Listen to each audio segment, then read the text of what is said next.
Hey, welcome to the Trade More YouTube channel. I'm 𝗣𝗟𝗨, published author, professional trader, and today's question comes from 𝗪𝗚. Hey trader, how do I set up a stop loss? Hey, that's a great question, 𝗪𝗚, and I'm going to share with you two ways in this video how you need to set a stop loss. But before we get into the video, understand this. If you are in a trade to the upside, if you're bullish, you must set your stop loss below support. Identify a support level and set your stop loss below it. If you set your stop loss above it, like my mentor told me, you deserve to get stopped out, all right?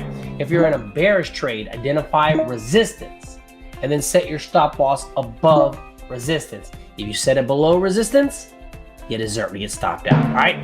Let's get into the video.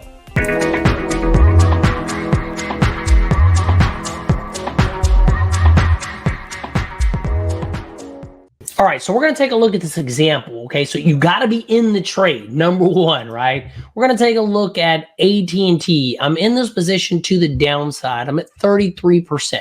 So I'm going to go over here to AT&T. I'm going to look at the chart. So you can see I got this green line. So I've identified this area as my major resistance. Remember, you've got to set your stop loss above resistance when you're in a bearish trade. So I got in right here. So I've got this line right here sitting at about 19.9820. So let's just say 20. So the way I can do this is I'm going to go to my open order and I'm going to right click and I'm going to create a closing order.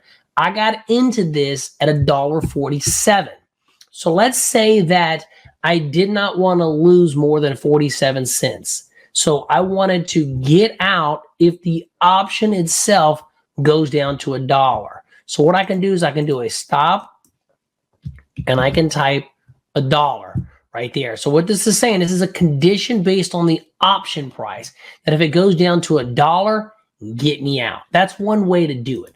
Another way to do it is you're going to set a condition on the stock itself. So we saw here that my line was at 20. I could go up to here.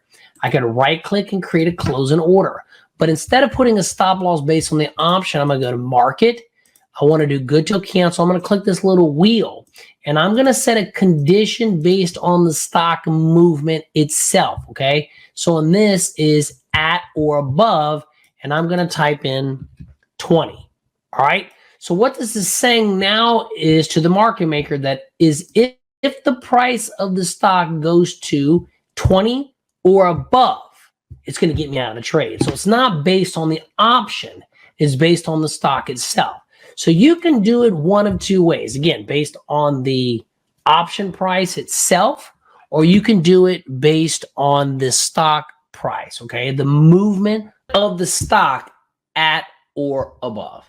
All right, Doc, hopefully that video helped you out. You found value in it. Hey guys, if you found value in that video in any way, do me a favor. Smash that like button, right? That's the number one thing you can do to help spread this video out to more people. I would really appreciate it. Thank you very much. And make sure you click right here. This is the playlist that YouTube recommends you need to watch to further your education. Thank you very much.